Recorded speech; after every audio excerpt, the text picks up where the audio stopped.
नमस्कार, मी डॉक्टर मच्छिंद्र बांगर, महाराष्ट्रातील आणि देशातील हवामान परिस्थिती संदर्भात ताजा अंदाज देणारे. बंगालच्या उपसागरामध्ये आणि दक्षिण भारतामध्ये तसं आता बाष्प दाखवलं जातंय. त्याचबरोबर हिमालयाच्या पर्वतरांगांच्या आजूबाजूने मान्सून आस किंवा मान्सून ट्रप आहे, ज्याचा सध्या या ठिकाणी सुद्धा परिणाम झाला आहे.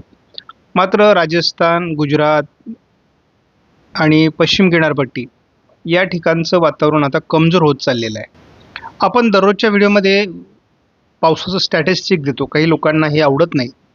अशा प्रकारचे मेसेजही मला येतात. परंतु सत्य परिस्थिती काय आहे हे आपल्याला जोपर्यंत माहीत होत नाही तोपर्यंत आपल्याला ह्या सर्व बाबी कळणार नाहीत. आता तुम्हाला एक मी सांगितलं होतं की जालना जिल्हा सुद्धा दुष्काळी ठरेल आणि त्या पद्धतीने आता जालना जिल्ह्यामध्ये रेड कलर आलेला आहे. त्या पाठोपाठ आता अमरावती आणि चंद्रपूर हे देखील 2 दिवसामध्ये रेड होणार आहेत. म्हणजे यदा कदाचित याही ठिकाणी जर पाऊस झाला नाही तर हेही दुष्काळी जिल्हे दिसतील. परंतु एक गोष्ट नेहमी लक्षात ठेवायची, 90% कमी पाऊस जिथे आहे तिथे आपण दुष्काळी परिस्थिती मानतो. आता या ठिकाणी आपण जर गडचिरोलीमध्ये बघितलं तर -16, किंवा आपण नागपूरमध्ये बघितलं तर -16, किंवा आपण वाशिममध्ये बघितलं तर -14, आपण नांदेडमध्ये बघितलं तर -11, लातूरमध्ये बघितलं तर -12. हे काय आहे? म्हणजे अजूनही विदर्भातील बहुतांश जिल्हे हे दुष्काळी आहेत, हे आपण मानलं पाहिजे. परंतु एक लक्षात घ्या, एखादा चांगला कमी दाब येतो आणि परिस्थिती बदलवतो म्हणजे त्या ठिकाणची शेती होते का? त्या ठिकाणचं आत्ता पाणी प्रश्न सुटला असेल यदा कदाचित. काहींच्या पेरण्या झाल्या नव्हत्या त्या झाल्या असतील. ज्यांची पिकं होती ती यदा कदाचित मार्गी लागली असतील. परंतु याचा अर्थ आपल्याला वेळेवर पाऊस झालेला नाही आहे, हे लक्षात घ्या. आणि मराठवाड्यात तर आपल्याला इथे दिसते, पश्चिम महाराष्ट्रात सोलापूर असेल, दक्षिण कोकणात सिंधुदुर्ग असेल, उत्तर महाराष्ट्रात नंदुरबार आहे, बीड आहे, आमचा जालना आहे, हिंगोली आहे. 3 जिल्हे आहेत मराठवाड्यामध्ये की जे मायनसमध्ये आहेत. त्यामध्ये परभणीसुद्धा -12 आहे. याचा अर्थ लक्षात घ्या. सांगण्याचं तात्पर्य एवढंच आहे की विदर्भ मराठवाड्याची परिस्थिती अजूनही सुधारलेली नाही आणि ऑगस्टमध्ये लगेचच मोठ्या पावसाचे संकेत देखील नाहीत. त्यामुळे पुन्हा एकदा आपण पूर्वपदावर जाणार आहोत. परंतु ऑगस्टचा शेवटचा आठवडा पावसाळी आहे. त्यानंतर सप्टेंबरमध्येही पाऊस कमी आहे, परंतु आपल्या गरजेपुरता पाऊस महाराष्ट्रात होईल. माझा 26 जानेवारीचा अंदाज आहे, महाराष्ट्रात दुष्काळ नसेल. परंतु जरी ही परिस्थिती सुधारली तरी देखील कमी वेळेत झालेला तो पाऊस असणार आहे. त्यामुळे पिकांना फार अनुकूल परिस्थिती सगळीकडे असणार नाही, दुष्काळी पट्ट्यात तरी असणार नाही. आणि आपण बघतो नाशिकमध्ये भरपूर पाऊस झाला आहे, परंतु पिकांची नासाडी झाली आहे. पुणे जिल्ह्यात पाऊस झाला आहे, घाटमाथ्यावर पिकांची नासाडी झाली आहे. आणि आता तुम्हाला हळूहळू असं दिसणार आहे काही दिवसामध्ये, म्हणजे मान्सून सप्टेंबरमध्ये वगैरे बहुतांश जिल्हे कोकणाचे देखील मायनसमध्ये जाणार आहेत. रत्नागिरी तसाही मायनसमध्ये आहे. रायगडची परिस्थिती थोडी चांगली आहे, परंतु सिंधुदुर्गची परिस्थिती गंभीर आहे. या गोष्टी लक्षात घ्या. आजचं आपण आकडेवारी बघूयात. कोकणामध्ये सध्या 100% पाऊसमान नोंदलं गेलेलं आहे. मध्य महाराष्ट्रामध्ये 122%, तर 89% मराठवाड्यामध्ये, 91% विदर्भामध्ये पाऊस पडलेला आहे.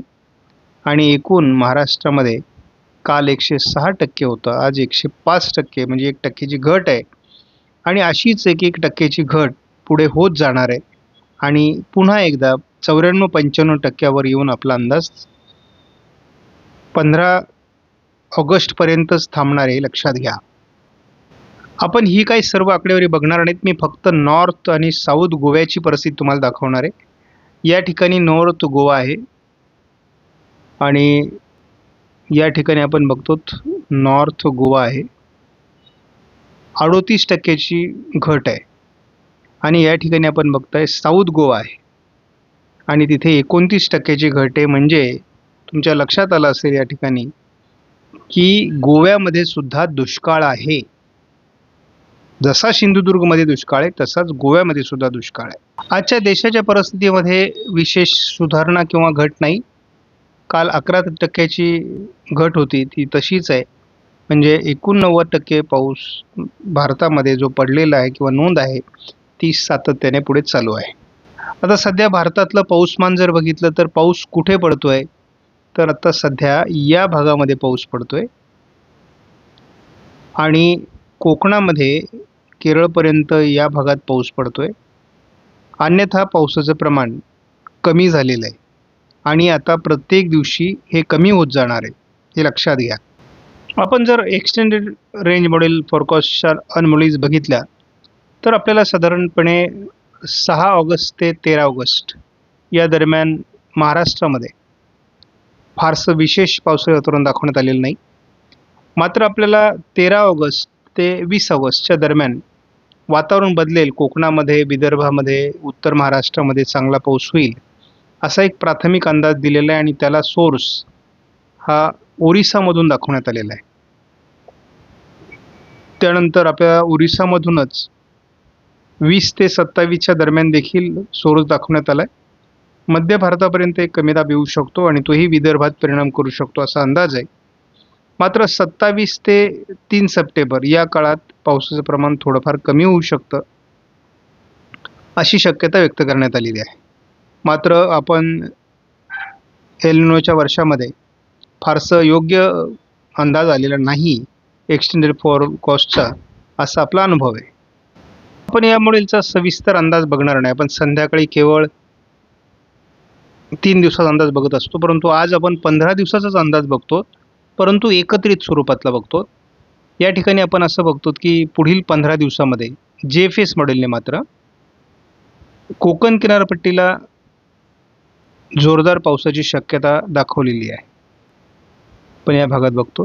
त्याचबरोबर आपल्याला थोडं विदर्भाच्या नागपूर, भंडारा, गोंदिया, चंद्रपूर, गडचिरोलीमध्ये एक पावसाचं प्रमाण जास्त राहील असं दाखवलं आहे. त्यानंतर या 15 दिवसामध्ये उत्तर महाराष्ट्रात थोडाफार पाऊस होऊ शकतो किंवा अगदी लातूरपर्यंतही पाऊस होऊ शकतो असं दाखवण्यात आलं आहे. मात्र अहिल्यानगर, बीड, पुणे पूर्व, सातारा पूर्व आणि सोलापूर ह्या जिल्ह्याची परिस्थिती अजूनही बिकट दाखवली जाते. आता मी जेव्हा हीच बाब 15 दिवसाच्या हवामानाची एकत्रित स्वरूपामध्ये बघतो तेव्हा मला असं दाखवलं जातं आहे की सोलापूरमध्ये देखील किंवा या भागातही पाऊस होणार आहे, परंतु कोकण किनारपट्टीला अधिक पाऊस होईल. त्यानंतर विदर्भाच्या काही जिल्ह्यांमध्ये पण गोंदिया वगैरे या भागातही पावसाचं प्रमाण जास्त राहील. तुलनेत थोडा हा जो भाग आहे म्हणजे या ठिकाणी पावसाचं प्रमाण कमी दाखवण्यात आले. मात्र मग सोलापूर, सांगली, पुणे पूर्व, सातारा पूर्व किंवा हे सर्वच भाग हा समाधानकारक पावसाचा दाखवण्यात आलेला आहे. ECMWचंच AIFS मॉडेल आपण जर बघितलं तर या मॉडेलने देखील महाराष्ट्रात पावसाचं प्रमाण हे या भागात थोडं कमी दाखवलेलं आहे. बघा, हा कमी पावसाचा एरिया आहे. मात्र आपल्याला असं दिसतंय की कोकणामध्ये पाऊस अजूनही होऊ शकतो, विदर्भात पाऊस होऊ शकतो, उत्तर महाराष्ट्रात देखील पाऊस होऊ शकतो. नंदुरबार, धुळे, जळगावमध्ये, अकोला, अमरावतीमध्ये, मराठवाड्यातही पाऊस होऊ शकतो. मात्र ज्याला मी पर्जन्यछायेचा प्रदेश सातत्याने म्हणत आलो आहे, या ठिकाणी पावसाची कमी राहू शकते. म्हणजे मालेगाव असेल, त्यामध्ये नाशिकचा येवला, मालेगाव आणि सिन्नरचा काही भाग या ठिकाणी थोडा धोका असू शकतो. अहिल्यानगर पूर्ण आहे, त्यानंतर बीड पूर्ण आहे, लातूरचा उत्तरी भाग आहे आणि सोलापूर, सांगलीचाही काही भाग आहे, सातारा, पुण्याचा काही भाग आहे. या ठिकाणी थोडे धोका दाखवला जातो आहे. आज महाराष्ट्रात काही भागात म्हणजे अगदी जळगावपासून तर मराठवाड्याचे काही जिल्हे, पश्चिम महाराष्ट्राचे काही जिल्हे या ठिकाणी पावसाचं प्रमाण होतं. कोकणात देखील अगदी मुंबईपर्यंत पावसाचं वातावरण होतं. तर आपण साधारणतः पुढे काय होईल याचा जर आपण धावता अंदाज घेतला तर कोकणातला पाऊस मराठवाड्यातला पाऊस, पश्चिम महाराष्ट्रात पाऊस, उत्तर महाराष्ट्रात पाऊस कमी होतोय. केवळ पूर्व विदर्भात पावसाची शक्यता आहे काही दिवस, आणि ते पण चांगल्या पावसाची शक्यता आहे. आपण बघतो नागपूर, भंडारा, गोंदिया, अगदी अमरावती, चंद्रपूर, गडचिरोली या विभागामध्ये चांगला पावसाचा अंदाज पुढे अजून आहे. थोडाफार पाऊस सोलापूर जिल्ह्यातही होऊ शकतो, परंतु 9 तारखेपासून पुढे खंडाकडे आपण जातो आहोत. संमिश्र अशा प्रकारचा खंड आहे. काही ठिकाणी स्थानिक वातावरण राहू शकतं. पुढे अगदी आपण किती पुढे गेलो तरी आपल्याला केवळ विदर्भ जर अपवाद वगळला तर फारसा पाऊस कुठेही दिसत नाही.